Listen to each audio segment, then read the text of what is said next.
Hurmatli o'quvchilar, demak sizlar bilan bugun oksidlanish qaytarilish masalalari bo'yicha 2-sinfni davom etamiz. O'tgan darsda biz oksidlanish daraja haqida to'xtalgandik. Bugun esa sizlar bilan oksidlanish qaytarilish jarayoni va oksidlanish qaytarilish reaksiyalarini tenglashtirish usullari haqida gaplashamiz. Demak, boshladik. Xo'p, birinchi holat oksidlanish qaytarish reaksiyalari deb nimaga aytilar edi? Bir elementning oksidlanish darajasi o'zgarishi bilan boradigan jarayon oksidlanish qaytarilish reaksiyalari deb ataladi. Xo'p, keling bir boshdan to'xtalaylik. Birinchi holat oksidlanish.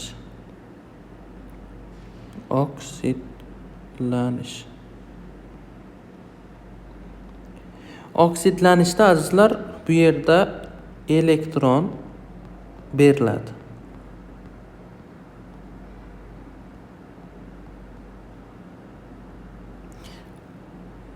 Va musbat holatga o'tadi. Musbat. Tushunarli? Oksidlanishda elektron beriladi va zarrachaning zaryadi borgan sari musbatlashadi. Tushunarli? Ikkinchi holat qaytarilish.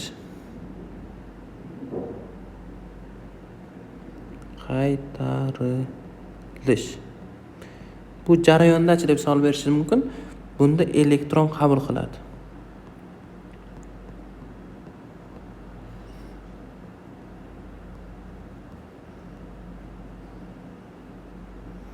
Va jarayon manfiylashadi. E'tibor bering. Oksidlanish daraja musbat tomon o'zgardimi, elektron berilib, jarayon oksidlanish bo'ladi. Qaytarilish esa elektron qabul qiladi va jarayonda o'sha manfiy zarrachalar ko'p bo'ladi. Tushunarli? Elektron qabul qiladi. Xo'p. Endi oksidlangan moddaning vazifasi nima desangiz, qaytaruvchi. Tushunarli? Qaytaruvchi. Ko'pchilik mana shu yerda adashadi. Qaytarilish bu qaytaruvchi deydi. Yo'q, bu teskari narsa. Oksidlangan modda o'sha elektron bergan moddaning vazifasi qaytaruvchi. Tushunarli? Jarayon oksidlanish. Ikkinchi holat oksidlovchi deb savol berishingiz mumkin. Oksidlovchining vazifasi qaytarilish, ya'ni jarayon qaytarilish bo'ladi. Qaytarilish. Mana shu holat. Qaytaruvchi va oksidlovchi. Endi odatda o'sha qaytaruvchilar bu metallar hisoblanadi. Metallar. Tushunarli? Oksidlovchi esa metal emaslar. Metal emas. Eng kuchli oksidlovchi bu ftor, bilasiz. Xo'p. Endi keling mana bu shkalaga e'tibor beraylikchi. 0, -1, -2, -3, -4, -5 va hokazo. +1, +2, +3, +4, +5. E'tibor bering. Agar biz jarayonda 0 dan -2 gacha o'tsak nima bo'ladi deb savol berishingiz mumkin. Jarayon qaytarilish bo'ladi. Chunki manfiylashyapti. Qaytarilish bo'ladi. Qaytarilish. Nechta elektron qabul qiladi desangiz 0 dan 2 gacha 2 ta elektron. Tushunarli? Yoki e'tibor bering 0 dan -1 gacha o'tsa ham manfiylashyapti. Qaytarilish nechta elektron? Bitta elektron. Yoki -1 dan +1 gacha desak, e'tibor bering, -1 dan +1 gacha necha qadam? 2 qadami. Ya'ni 2 ta elektronni qabul qiladi. E'tibor bering, o'zi 2 qadam yurib +1 olga ketyapti. Faqat jarayon nima bo'lyapti? 2 ta elektron berib oksidlanyapti. Chunki musbatlashyapti. Yoki +2 dan +5 gacha deb savol berishingiz mumkin. Bunda +2 dan 5 gacha necha qadam? 3 qadam. Ya'ni xo'sh, mana plus emas, minus yozishimiz kerak. Elektron berilyapti. Xo'p, jami nechta elektron berildi? Jami 3 ta elektron berildi va oksidlandi. Tushunarli? Yoki biz -3 dan +5 gacha nechta qadam, nechta elektron berish kerak desak, 8 ta deymiz, to'g'rimi? Ya'ni -3 dan 5 gacha 8 qadam. Chunki o'zi -3 dan 0 gacha 3 qadam, ya'ni o'zini minuslarini yo'qotadi. 0 dan 5 gacha 5 qadam desak, jami 8 qadam bo'lar ekan. Menimcha tushundingiz oksidlanish qaytarish jarayonini. Oksidlanish daraja oshishi bilan boradigan jarayon. Oksidlanish daraja kamayishi bilan boradigan jarayon qaytarilish. Oksidlanish jarayonida doimo elektronlar berilar ekan. Qaytarilish jarayonida elektronlar qabul qilinar ekan. Tushundingizmi? Yoki mana yana bitta ko'rsak. Deylik +1 dan -4 gacha necha qadam desak, 5 qadam. Ya'ni 1 butonga o'tsa 5. Ya'ni bu 5 ta elektron o'ziga nima qiladi? Qabul qiladi. Tushundikmi? Xo'p, ya'ni oksidlovchini vazifasi qaytarilish ekan, mana jarayon qaytarilish bilan borar ekan. Demak, qaytarilgan moddalar oksidlovchi bo'ladi. Deylik mana oltin gugurtning -2si, -4 bor, hop 0 bor, +6si bor, +4 bor. Shunaqa qanaqa o'tishlar bor deb savol berishingiz mumkin. Masalan, 4 dan 0 gacha qaytarilish bo'ladi, 0 dan +6 gacha oksidlanish, 4 dan 6 gacha oksidlanish, -2 dan 4 gacha oksidlanish, 4 dan -2 gacha qaytarilish, 4 dan -4 gacha qaytarilish, -4 dan 0 gacha oksidlanish mana shu holatni namoyon qiladi. Demak, element qachon oksidlovchi bo'ladi deb savol berishingiz kerak. Element o'zining eng yuqori oksidlash darajasiga yetganda eng o'sha oksidlovchi bo'ladi. Masalan, kaliy permanganat desak, kaliy permanganatda oksidlovchilik xossasi bor. Chunki marganez u yerda eng yuqori oksidlash darajasiga yetgan. Menimcha tushundingiz? Xo'p, endi oksidlanish qaytarilish reaksiyasining turlari bor. Birinchisi ichki molekulyar. Bunda oksidlovchi ham, qaytaruvchi ham bitta moddaga tegishli bo'ladi, bitta modda ichiga.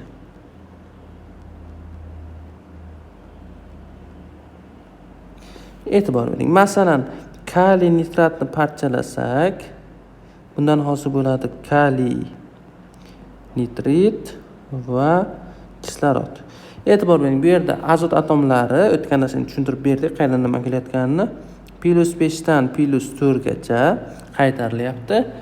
Kislorod atomlari esa -2 dan 0 gacha oksidlanyapti. Tushundikmi? Mana +5 dan 4 gacha qaytarilish, -2 dan 0 gacha oksidlanish, musbatlashyapti. Natijada oksidlovchi va qaytaruvchi bitta modda ichida bo'lyapti. Ikkinchi holat atom yoki molekulalar aro. Mana atom yoki molekulalar aro.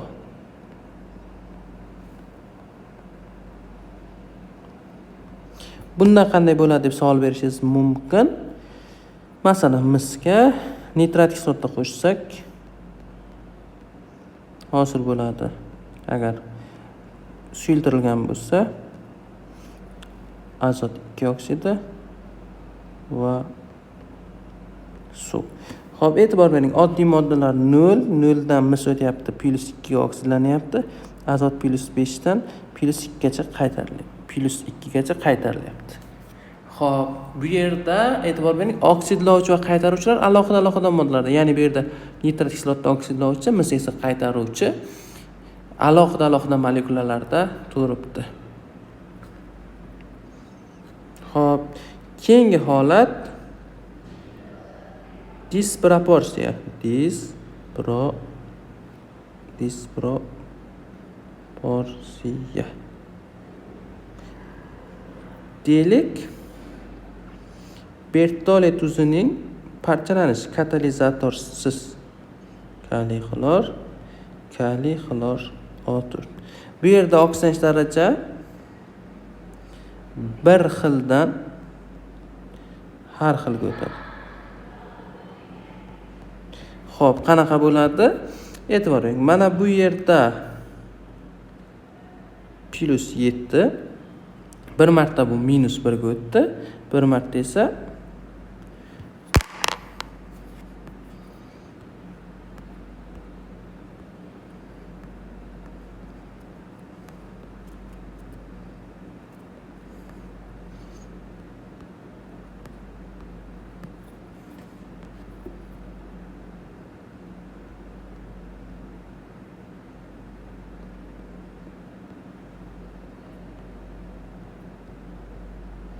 mana bu yerda e'tibor bering.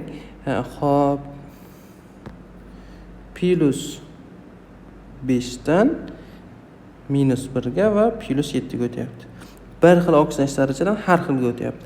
Ya'ni bir element atomi ham oksidlanib, ham qaytarilyapti. Bu yerda disproporsiya deb ataladi. Ya'ni oksidlanish daraja bir xildan har xilga o'tsa, xuddi shunday 4-holat sinproporsiya deylik, sinproporsiya. Bu yerda oksidlanish daraja har xildan bir xilga o'tadi. Deylik. Ammoniy nitratni parchalasak.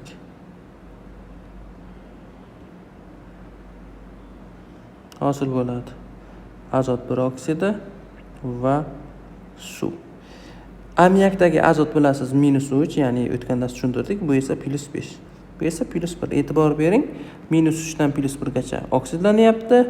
+5 dan +1 gacha esa qaytarilyapti. Mana shu holat disproporsiya, sinproporsiya deb ataladi. Menimcha tushundingiz? Ya'ni bitta molekulaning ichida bo'lsa, ichki molekulyar, agar alohida turli molekulalar ichida bo'lsa, atom yoki molekulalar aro disproporsiya bo'ladigan bo'lsa, bir xildan har xilga o'tish. Sinproporsiya esa har xildan bir xilga o'tish. Xo'p, endi jarayonda muhit degan narsa bor. Muhitni albatta kuchlisi belgilab beradi. Deylik, kaliy permanganat bo'ladigan bo'lsa, u muhitiga qarab turlicha bo'lar ekan. Agar sulfat kislotali muhitga bo'ladigan bo'lsa, u marganez +2 gacha qaytarilar ekan. Mana +7 dan +2 gacha. Qanaqa muhitda? Kislotali muhitda. Xo'p. Agar neytral muhit bo'lsa-chi deb savol berishingiz mumkin. Neytral muhit bo'lsa, u marganez -4 qaytarilar ekan. Neytral, ya'ni vodorod va OH teng degani.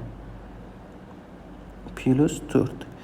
Keyingi holatchi deb savol berishingiz mumkin. Keyingi holat agar ishqoriy sharoitda bo'lsa-chi desak, bu yerda +6 gacha mana kaliy marganez O4 +6 gacha qaytarilar ekan. Tushundikmi?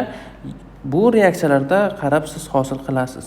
Yoki masalan vodorod peroksid reaksiyalarida H2O va O2 ko'rinishda ajralib ketadi. Bu narsalarni ham inobatga olishingiz kerak. Xo'p, endi kimyoviy oksidlanish qaytarishda tenglashtirishning asosiy usullaridan biri bu elektron balans usuli hisoblanadi. Elektron balans. Ya'ni elektron balans usulida yo'qotgan va olingan elektronlar soni teng bo'lishi kerak ekan. Faqatgina o'zgarayotgan moddalarning oksidlash darajasini ko'rsak bo'ladi. Masalan, e'tibor bering, kaliy 2, xrom 2, O7. Bunga biz temir sulfat va sulfat kislota qo'shsak yoki mana bu holatda nimalar chiqadi? Bu modda kislotali muhit ta'sirida o'zgarib qoladi. Ya'ni kaliy sulfat hosil bo'ladi. Sulfat bu yerda muhit beryapti. Plus hosil bo'ladi. Xrom ham qaytariladi. Xrom 3 sulfatgacha. Temir atomlari esa oksidlanadi. Temir 2SO4 3 ko'rinishda. Plus suv hosil bo'ladi. Endi azlar tenglashtirmoqchi bo'lsak, biz faqat o'zgarayotgan ionlarni ko'rishimiz kerak. E'tibor bering, xrom ionlari o'zgaryapti.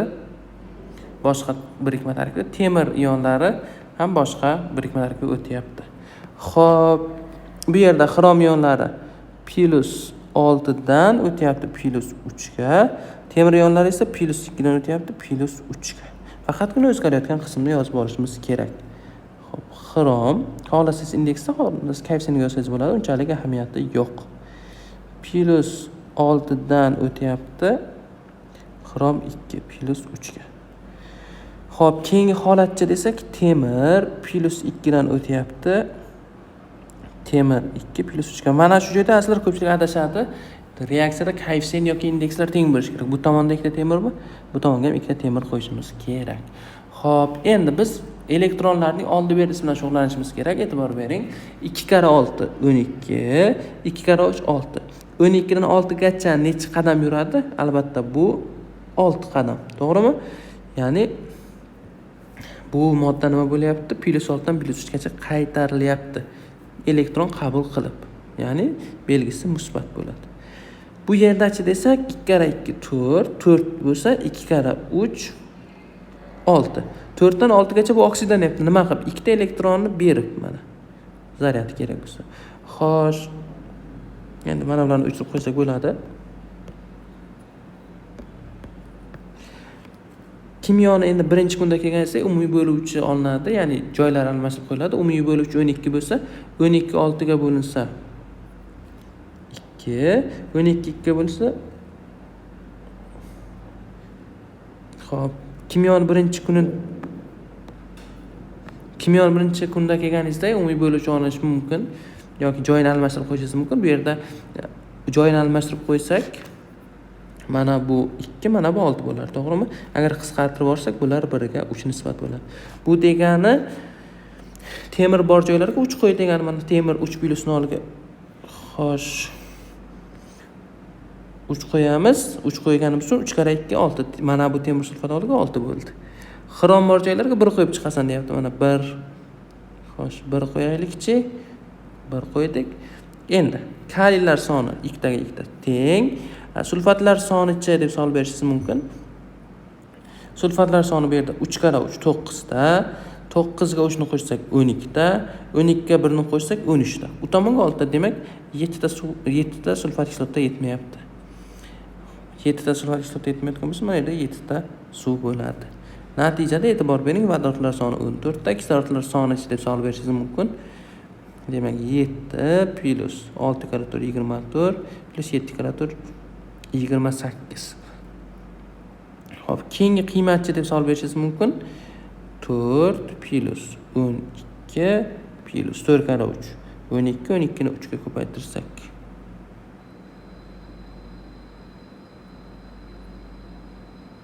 36 plus 7. Mana shu holatda o'ng va chap tarafdagi atomlar sonini sanaymiz, ko'raylikchi teng bo'ldimi? Xo'sh, 7 qo'shilgan 24 qo'shilgan 28 59 ekan. 4 qo'shilgan 12 qo'shilgan 36 qo'shilgan 7 59. Demak, reaksiya teng ekan. Xo'p, tushungan bo'lsangiz, endi umumiy masalalar yechimiga o'tamiz. Ikkinchi bosqich, birinchi masala. Kaliy permanganat, kaliy sulfit, suv. Reaksiyada kaliy sulfat, markaz oksid va kaliy gidroksid bor. Ushbu oksidlanish qaytarish reaksiyasini tenglashtiring va barcha koeffitsiyentlar yig'indisini toping. Xo'p, kaliy permanganat qo'shilgan kaliy sulfit qo'shilgan suv hosil bo'lyapti. Kaliy sulfat hosil bo'lyapti. Marganiz toroksid hosil bo'lyapti. Kaliy OH. Xo'p, mana bu yerda marganiz atomlarini ko'ramiz. +7 dan +4 gacha qaytarilyapti. Oldingi guruh atomlaricha desak, +4 dan +6 gacha oksidlanyapti. Keling, shu ifodani yozib olamiz. Xo'p, marganiz +7 dan +4 gacha qaytarilyapti. Oldingi guruh esa +4 dan +6 gacha oksidlanyapti. Shuning uchun biz buni oksidlanish qaytarilish jarayoni deb aytamiz. 7 dan 4 gacha 3 qadam, 4 dan 6 gacha esa 2 qadam. Bularni o'rinlarini almashtirib qo'ysak yoki umumiy bo'luvchi 6 olsak, mana bu 2, mana bu 3 bo'ladi. Tenglashtirish uchun qanaqa holat kuzatiladi? Ya'ni kaliy permanganat deyapti. Mana bu holat 3, oltin gugurt plus oltinlar 3. Marganeslarcha deb solib berishingiz mumkin. Mana bu 2, mana bu 2 desak, bizda kaliylar sonini tenglashtirishimiz kerak. Ya'ni 3 kara 2 6, 6 ga 2 ni qo'shsak 8, 8 dan 6 ni ayirsak 2. Xo'p. Vodorodlar sonicha desak, vodorodlar soni teng bo'ldi. Endi umumiy kislorodlar sonini sanasak, 2 kara 4 8, 3 kara 3 9 17 18. Bu tomonga 3 kara 4 12. 12 ga demak 2 kara 2 4 qo'shsak 16, 2 ni qo'shsak 18. Xo'p, bizda aytayaptiki, koeffitsiyentlar yig'indisini aniqlang. Birinchi moddani oldidagi koeffitsiyent 2, keyingisi 3, suvni oldiga hech qanday son yo'q 1, kaliy sulfat oldiga 3, marganes hidroksid oldiga 2, kaliy gidroksid oldiga 2. 5 6 9, 9 ga 2 11, 11 ga 2 13. C javob. Yoki ikkinchi masala, quyidagi oksidlanish qaytarish reaksiyasini tenglashtiring va barcha koeffitsiyentlar yig'indisini aniqlang. Xo'sh, kaliy marganes 6 qo'shilgan sulfat kislota, qo'shilgan kaliy nitrit hosil bo'ladi. Kaliy sulfat, marganes sulfat, kaliy nitrat va suv. Xo'sh, ko'raylikchi. Marganes bu yerda +7 dan azli bitta joyini aytib ketay. Bu videoda siz +7 qayerdan kelayotganini tushunmasligingiz mumkin. Agar birinchi videoni ko'rmasdan ikkinchi videoga o'tsangiz, shu uchun to'liq birinchi videoni ko'rishni maslahat beraman. Mana bu yerda marganes o'zining tuziga qaytdi. +2 gacha qaytarildi. Xo'p, yana qanaqa holat bor? Bu yerda azot atomlari +3 dan +5 gacha oksidlanyapti. Yozaylikchi. Marganes +7 dan qaytarilyapti +2 gacha, ya'ni 5 ta elektron. Azot +3 dan +5 gacha 2 ta elektron. O'zgartirib olsak, mana bu 2, mana bu 5. Xo'p, ko'raylikchi, qaysi ifodalar 5 ni qabul qilar ekan. Bizga aytayaptiki, azot +3 oldi va azot +5 mana. Bu yerlarga 5 qo'yishimiz kerak. Marganeslar oldiga 2 qo'ydik. Xo'p, yana nima qoldi bizda? Kaliy atomlari soni bu tomonga 7 ta, bu tomonga ham 7 ta teng. Oltin gugurt atomlarini qo'yishimiz kerak. Bu tomonda oltin gugurt atomlari soni 3 ta, shuning uchun mana bu 3 qo'yamiz. Xo'sh. 3 va o'z-o'zidan suvni oldiga ham 3 qo'yamiz.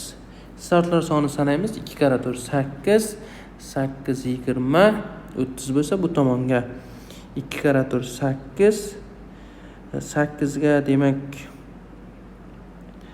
qo'shamiz bu yerdan o'z-o'zidan 7 ni 15, 15 ga yana 15 ni qo'shsak 30 bo'ladi. Mana bu ifodani to'g'rilab yozib olay. Qanaqadir g'alati bo'lib son bo'lib qolgan. Mana 5. Koeffitsiyentlar yig'indisini qo'shamiz. 2 3 5 1 2 5 3. 2 ga 3 5, 5 ga 5 10, 13, 18, 21. Javob. Xo'p, 4-chi masala yechimiga to'xtalamiz.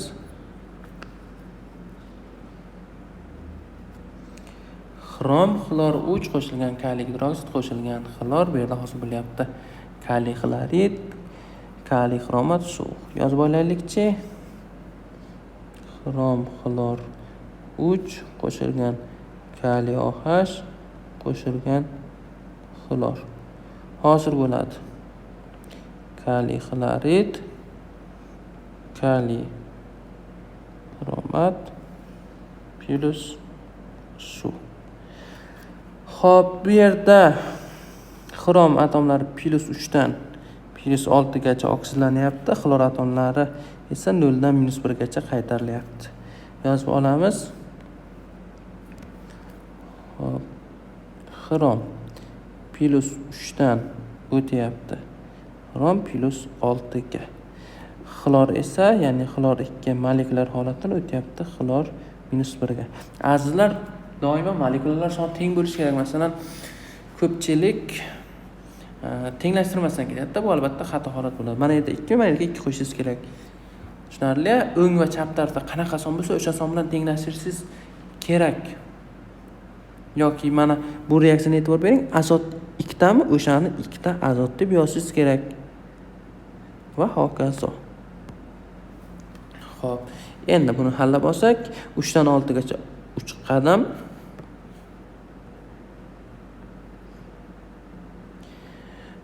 Kara 0 0, mana bu esa 2 kara 1 2. O'rinlarni almashtirsak, bu yerga 2, mana yerga 3. Xo'p, xlor bor joylarga 3 qo'ydi. Xromlar soni 2, mana 2 qo'ydik. Bu yerga ham 2, 2 qo'ydik. Azizlar, endi yozib oldik. Mana shu holatda keling xlorlar hisobini ko'rsak. 2 kara 3 6, 6 ta xlor tuz tarkibida va yana 6 ta xlor alohida molekulyar holatda. 6 + 6 12. Demak, mana bu yerda kaliy xlorid oldiga 12 tushar ekan. Xo'p, kaliy gidroksid 6 gacha deb savol berishingiz mumkin. 2 kara 2 4, 4 ga 12 ni qo'shsak, kaliy gidroksid oldiga 16. 16 ta vodorod bor degan, bu tomonga 2 marta kam, shun 8 ta bo'ladi. Xo'p, umumiy koeffitsiyentlarni qo'shadigan bo'lsak, 2 16 3 12 2 8. Xo'p, bu 18. 18 ga 3 21. 21 ga 12 33. 33 ga 2 35. 35 ga 8 esa 43 bo'ladi. Bu bizga D javob. 11-masala. Quyidagi oksidlanish qaytarish reaksiyasini tenglashtiring va barcha koeffitsiyentlar yig'indisini toping deyapti. Xo'p, yozib olamiz. Nitrat kislota qo'shilgan vodorod sulfid hosil bo'ladi. Oltin gugurt, azot 2 oksidi va suv. Azot bu yerda o'tyapti +5 dan +2 gacha qaytarilyapti. Oltin gugurt esa -2 dan 0 gacha oksidlanyapti. Yozib olaylikchi. Azot +5 dan o'tyapti +2 ga 3 qadam, ya'ni 3 ta elektronni berib yuboryapti.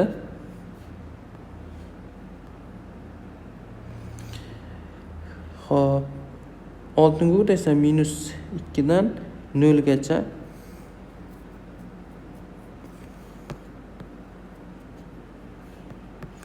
Xo'p, yozib olsak endi azot +5 dan +2 gacha qaytarilyapti 3 ta elektronni qabul qilib. Oltin gugurt esa -2 dan 0 gacha oksidlanyapti 2 ta elektronni berib. Bularni o'rnini almashtirib qo'ysak, bu tomon 2, bu tomon 3. Xo'p, mana bu yerga 3 qo'yamiz, bu yerga 3 qo'yamiz. Azot bor joylar 2, 2 qo'ysak, vodorodlar soni 3 kara 2 6, 6 ga 2 ni qo'shsak 8, mana tomon 4. Xo'p, barcha koeffitsiyentlar yig'indisi 2 3 5 6 2 8. Xo'p, 5 6 2 8 12 chiqyapti. Bizda esa bunaqa javob yo'q.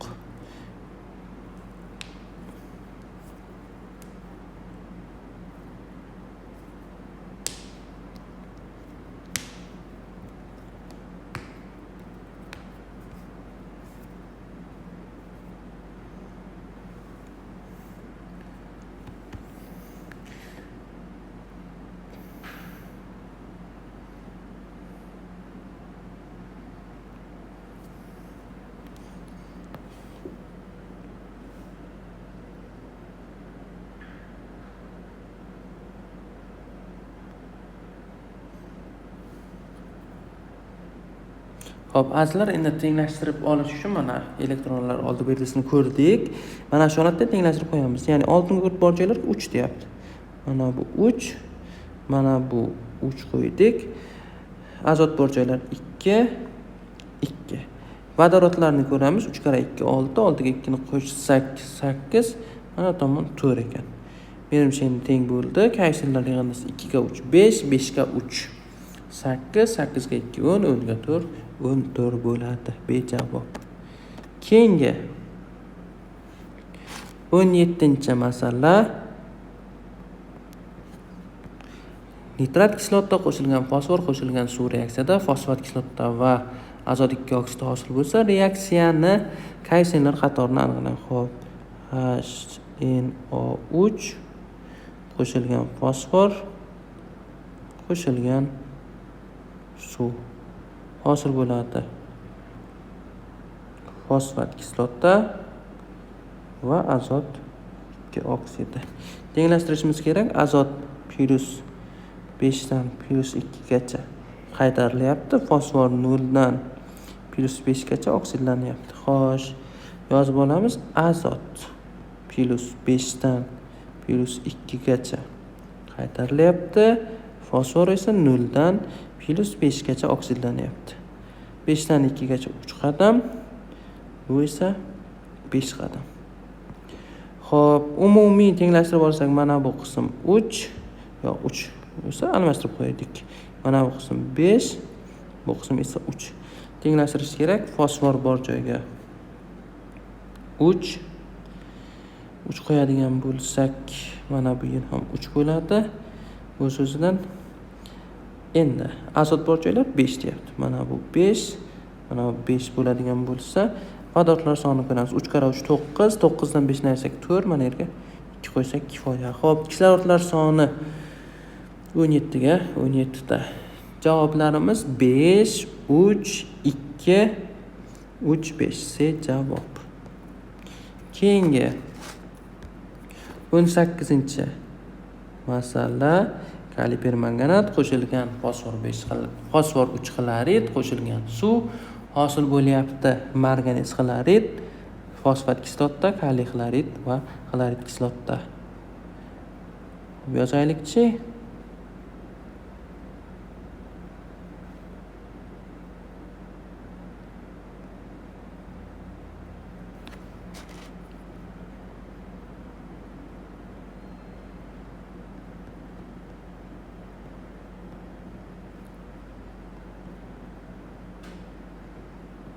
Xo'p, endi mana shu jarayonda azizlar oqsayish darajaga qarab olishimiz kerak. Marganez plus 7 dan o'tyapti plus 2 ga, fosfor bu yerda plus 3 dan plus 5 gacha oksidlanyapti. Marganez plus 7 dan o'tyapti plus 2 ga, fosfor o'tyapti plus 3 dan plus 5 ga. 7 dan 2 gacha 5 qadam, 3 dan 5 gacha 2 qadam. O'zaro almashtirib qo'ysak, bu tomon 2, bu tomon 5. Endi azizlar elektron balans holatiga keldik. Keling tenglashtiraylik. Bu yerda marganez degan uchun mana bu kaliy permanganatni oldiga 2 qo'yishimiz kerak. O'z-o'zidan marganez xloridni oldida 2 ni qabul qiladi. Xo'p, fosfor degan uchun fosfor 5, bu tomon 5. Endi umumiy vodorodlar soni va xlorlar sonini hisoblaydigan bo'lsak, keling xlorlarda qanaqa holat kuzatilyapti? Mana yerda kaliy xloridni ham oldiga 2 qo'yishimiz kerak. Endi mana bu tomonda 15 ta bo'lsa, bu tomondan xuddi shunday 15 ta xlor qatnashishi kerak. Shuning uchun mana yerga 9 qo'yamiz. To'g'rimi? Xo'p, 9 qo'yadigan bo'lsak, suvni oldini nechini qabul qiladi? Va bu yerga 12 bo'lar ekan. Xo'p, umumiy shunaqa variantlar bormi? 2, 5, 12. Mana bu teng edi-ya. Xo'sh. Shu joyni ajratib qo'yaylik. 2, 5, 12, 5, 2, 2, 9. Bu bizga D javob bo'ladi. Keyingi 27-masala. Quyidagi oksidlanish qaytarilish reaksiyasini Tenglashtiring va barcha koeffitsiyentlar yig'indisini hisoblang. Xo'p, xrom xlor 3 qo'shilgan vodorod peroksid qo'shilgan kaliy OH. Bu yerda hosil bo'ladi kaliy xromat, kaliy xlorid va suv. Xo'p, mana yerda xrom +3 dan o'tyapti. +6 ga, kislorod peroksidlardan -1 dan o'tyapti. -2 ga. Xo'p, yozib olaylikchi. Xrom +3 dan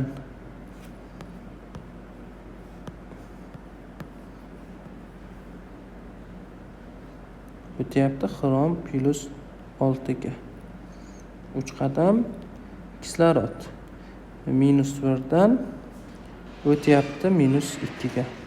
Ya'ni molekulyar holatda 2 yozishimiz kerak. Endi xo'p, 2 kara 1 2, 2 kara 0 2 kara 2 4 bo'ladigan bo'lsa, bu 2 qadam bo'ladi. Umumiy o'zgartiradigan bo'lsak 2 yu 3. Bu degani vodorod peroksid bor joylarga 3 qo'yishimiz kerak. 3 3.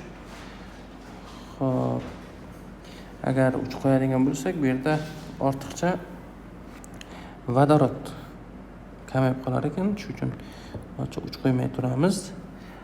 Xromlarni ham kelishib olsak, keyin to'g'ri bo'ladi. Mana bu 2, mana bu 2 qo'ysak, kaliylar soni bu tomonga nechta bo'lar ekan? Xlorlar sonicha desak 2 kara 3 6. Boshqa xlor yo'q, shuning uchun kaliy xlorid oldiga 6. Kaliylar soni kelishib olaylik azizlar. 2 kara 2 4, 6 ni qo'shsak 10 bo'lyapti. 10 bo'ladigan bo'lsa, vodorodlar soni 3 kara 2 6, 10 ni qo'shsak 16. Mana bu suvni oldiga 8 qo'yar ekanmiz. O'shanda teng bo'ladimi deb savol berishingiz mumkin. Xo'p, kislorodlar soni bu tomonda 16 ta, bu tomonda chida, bu tomonda ham 16 ta. Koeffitsiyentlar yig'indisi 2 3 10 2 6 8. Endi azizlar, mana shu joyda har doim ham siz o'ng va chap tarafga e'tibor berib ishlashingiz kerak bo'ladi. Faqat endi mana shuning oqsash darajasi oldiga 2 tushyapti-ku yoki 3 tushyapti, shu sonni qo'yaman degan joyi yo'q. Budjetdan kelib chiqib fikr bildirasiz. Keyingi 40-masala, ya'ni bu masala oltin shoh arog'iga tegishli bo'ladi. Ya'ni o'sha tarixi ham bosqinchilar hujum qilganda oltinni yashirib qo'yish maqsadida foydalanishgan vaqtiga, keyinchalik esa bu oltin shoh arog'i deb mashhur bo'lgan. Yozaylikchi, oltin qo'shilyapti, nitrat kislotda qo'shilyapti, vodorod xlorid. Hosil bo'ladi oltin 3 xlorid, azot 2 oksidi va suv. Xo'p, oltin plus oddiy moddalar 0, 0 dan +3 gacha oksidlanyapti. Azotchi desak, azot +5 dan +2 gacha qaytarilyapti. Yozib olamiz. Oltin 0 dan 3 gacha oksidlanyapti. Ya'ni 3 ta elektron berib, azotchi azot +5 dan +2 gacha, ya'ni 3 ta elektron olib qaytaryapti. Ya'ni 3 3 1 1 ekan. Ya'ni oddiy azotlarni oldiga 1 qo'ysak, Xo'p, mana bu holatda xlorlar soni 3 ta. Shuning uchun vodorod xloridni oldiga 3 qo'ysak, 3 qo'yadigan bo'lsak, yana nimalar teng emas. Vodorodlar soni bu tomonga 4 ta bo'lishi uchun mana 2 qo'ysak, kislorodlar soni ham teng. Koeffitsiyentlar yig'indisi xo'p 1 1 3 1 1 2. Demak 2 3 5, 5 ga buni qo'shsak 6, 6 ga 1 7. Javobimiz bizda nima aytayapti? O'ng tomondagi koeffitsiyentlar ekan. Xo'p, o'ng tomonda koeffitsiyentlar yig'indisi ko'rib turibsiz, 4 ga teng. 46-masala. Quyidagi oksidlarni ish qaytarish reaksiyasini tenglashtiring. Chap va o'ng tomonda koeffitsiyentlar farqini aniqlang. Kaliy 2, xrom 2, O7, bu reaksiya qilishyapti vodorod sulfid va sulfat kislota bilan. Natijada hosil bo'lyapti xrom 3 sulfat, oltin gugurt cho'kmaga tushyapti, kaliy sulfat va suv. Xo'sh, ko'raylikchi endi qanaqa holat bo'ladi. Xrom +6 dan +3 gacha qaytarilyapti. Oltin gugurt esa -2 dan 0 gacha oksidlanyapti. Shu holatni yozib olamiz. Koeffitsentlari bilan yoki indekslari bilan to'g'rilab yozishimiz kerak. Xrom +6 dan o'tyapti xrom +3 ga. Oltin gugurt -2 dan o'tyapti 0 ga. 2 kara 6 12, 2 kara 3 6, 12 dan 6 gacha 6 qadam. Xo'p, bu esa 2 qadam. Bularni joyini almashtirib qo'ysak, bu tomon 2, bu tomon 6 yoki qisqartirsak 1 u 3 ekan. Keling endi koeffitsentlarni qo'yib chiqaylik. Oltin gugurt bor joylar mana bu 3, mana bu 3. Xo'p, kaliylar soni tengmikan? Kaliylar soni teng. Endi sulfat kislota oldidagi sonni kelishib olishimiz kerak. Bizda sulfat xrom 3 sulfatda 3 ta sulfat, oltin gugurtning o'zi 3 ta, 6 ta, 7 ta bo'lsa bu tomonga 3 ta jami 4 ta. Xo'sh, vodorodlar sonichi boshqa vodorodli birikma bormi? Ya'ni 4 kara 2 8, 8 ga 6 ni qo'shsak 14. Bu holatda 2 marta kam bo'lgani uchun 7 bo'ladi. Bizda aytayaptiki, o'ng tomondagi koeffitsentlar farqini aniqlang chap tomon bilan. Bir xil ifodalarni o'chirib tashlaylik, ya'ni teng bo'lgan holatni keyin o'z-o'zidan chiqadi. E'tibor bering. Mana bunda koeffitsentlar farqi qolmaydi. Bularda ham farq qolmaydi. Xo'p, bu tomonda o'z-o'zidan 8 ta, bu tomonga 4 ta. Farqimiz ham 4 ga teng. 46-masala yechimi edi. Xo'p, azizlar, mana bu 50-masalaga o'xshash holatni darsimizning kirish qismiga ko'rsatdik, xuddi shu masalani. Shuning uchun bu o'zingizga qoladi. Keyingi 66-masala. Quyidagi oksidlanish reaksiyani tenglashtiring va barcha koeffitsentlar yig'indisini toping deyapti. Xo'p, yozamiz.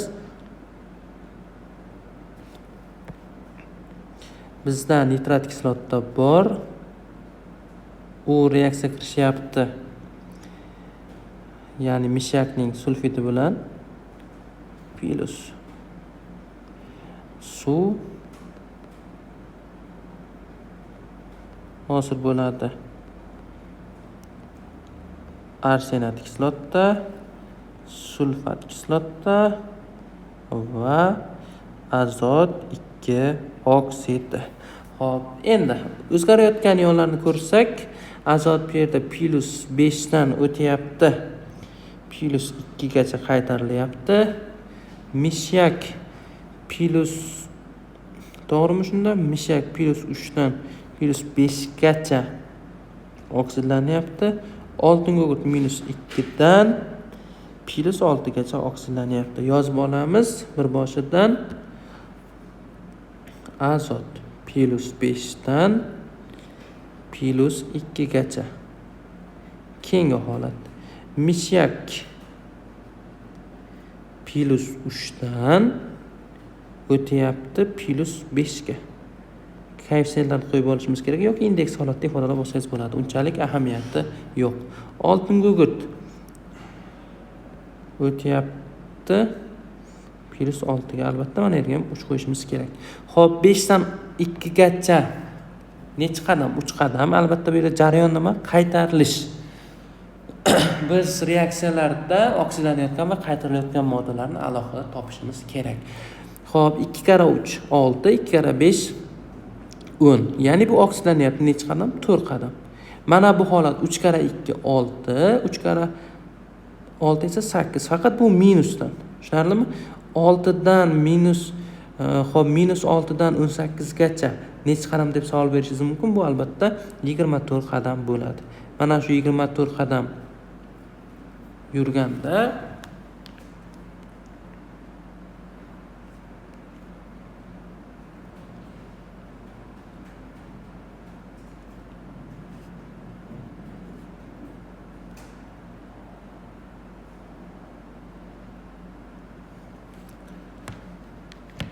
24 qadam yurganda elektronlarning hisobi teng bo'ladi. Endi keling biz oksidanayotgan va qaytarayotgan moddalarni alohida ifodalab olamiz. Avval bitta bo'lgani uchun qo'shilmas edi. Bunga qo'shiladi 24 ga 4 ni qo'shsak 28 o'rinlari almashadi. Bu esa 3 bu tomonga keladi. Ya'ni ham mishak, ham nimaga tegishli, ham oltin gugurtga tegishli. Boshlasak-chi endi azot plus 5 oldiga 28. Xo'p, yana azot 2 oksid oldiga 28. Bu yerda aytayaptiki, mishak bor joylarga 3 qo'yasan deyapti. Mana yerga 3 qo'yadigan bo'lsak, o'z-o'zidan bu yer 6 ni qabul qiladi. Oltin gugurt bor joyga 3 qo'ydik.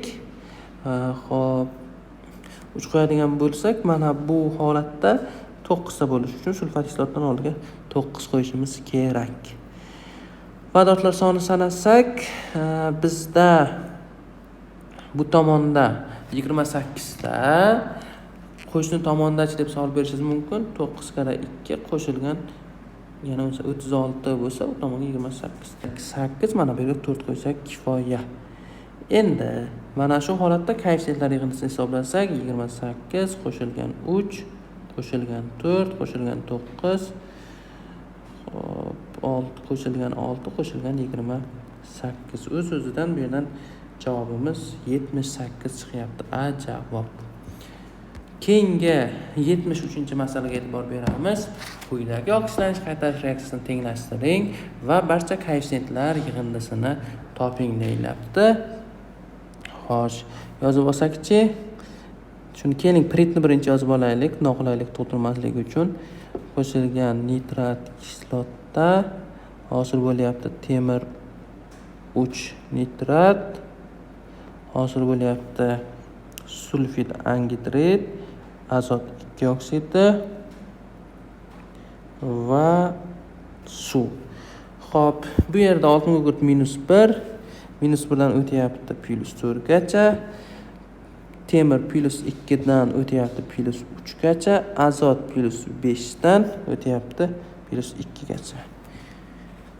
Xo'p, yozib olamiz. Bu yerda oksidlanayotgan va qaytarilayotgan moddalarni bizda temir bor.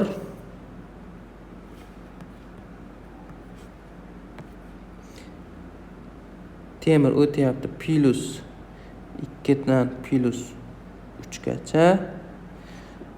Oltin gugurt o'tyapti -1 dan +4 gacha oksidanayapti. Azot esa +5 dan o'tyapti +2 gacha qaytarilyapti. Xo'p, temir bir qadam yuradi, oltin gugurt 2 kara 1 2 minusdan 2 kara 4 8 plusdan jami mana bu holatda azizlar 10 qadam yuradi. Bu esa +5 dan +2 gacha 3 qadam. Oksidlanayotgan moddalar 10 ga 1 qo'shsak 11, bu tomonga 3. Endi tushundingiz? Xo'p, tushungan bo'lsak boshladik. Ya'ni temirlar oldiga 3. Xo'p, oltin gugurtlar oldiga mana 3 qo'ygan uchun mana bu qism oltinni qabul qiladi. Oltinni qabul qilgani uchun azot atomlari soni o'zi mana yerga 11 qo'yishimiz kerak edi. 11 qo'yadigan bo'lsak, bu yerda 3 kara 3 9, 11 ni aytsak mana yerga 2. Vodorod atomlari soni teng bo'larmikan? Bu holda yo'q, teng bo'lmaydi.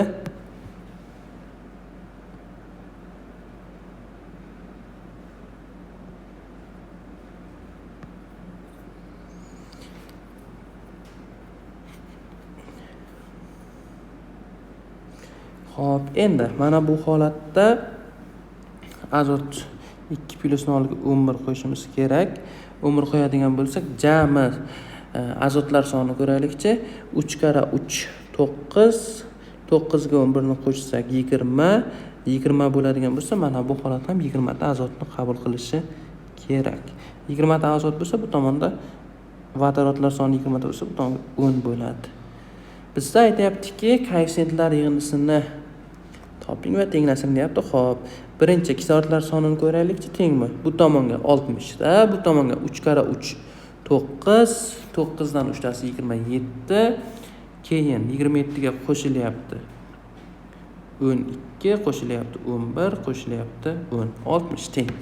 Xo'sh, koeffitsiyentlar yig'indisi deyilyapti bizda 3, 23, 6, 11, 10.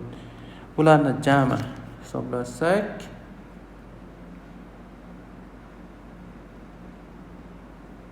53 ekan.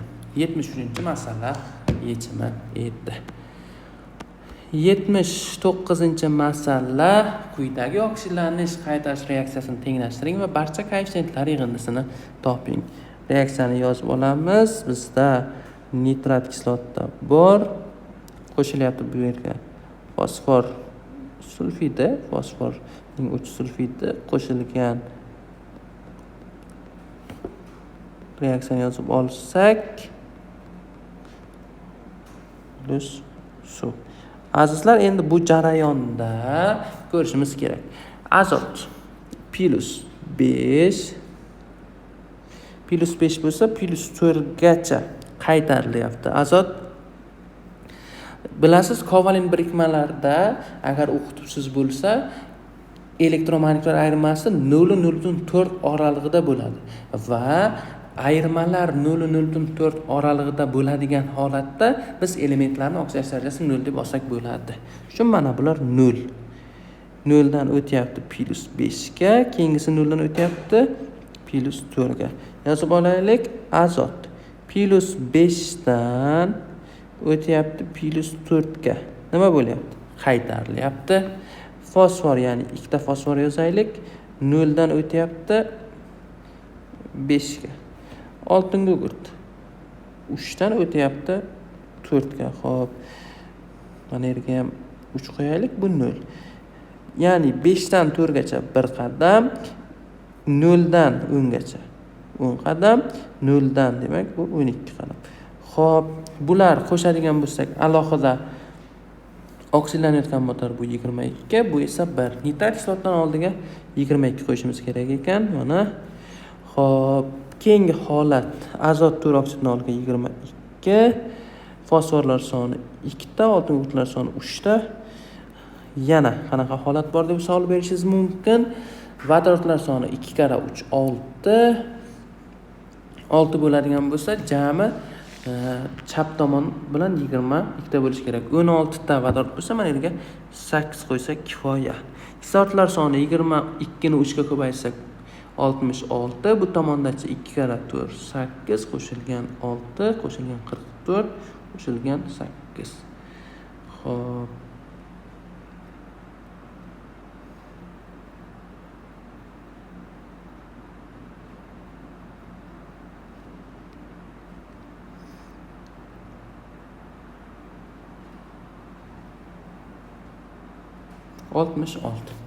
Demak, ikki tomonda ham 66 ta bor. Teng ekan. Jami koeffitsiyentlar yig'indisi 22, 23, 25, 25ga 3 ni qo'shadigan bo'lsak 28, 28ga 22 ni qo'shadigan bo'lsak 50, 50ga 8 ni qo'shsak 58. 79-masala yechildi. Azizlar, demak sizlar bilan bugun oksidlanish qaytarish reaksiyalarini o'tdik. Sizlar bilan yana bir dona darsimiz qolyapti, ya'ni elektroliz mavzusi. Xudo xohlasa elektroliz mavzusi bilan 45 kunlik kursimiz o'sha sal cho'zilib qoldi, tugaydi. Hozircha shular. Keyingi video darslarga ko'rishguncha sog' omon bo'ling.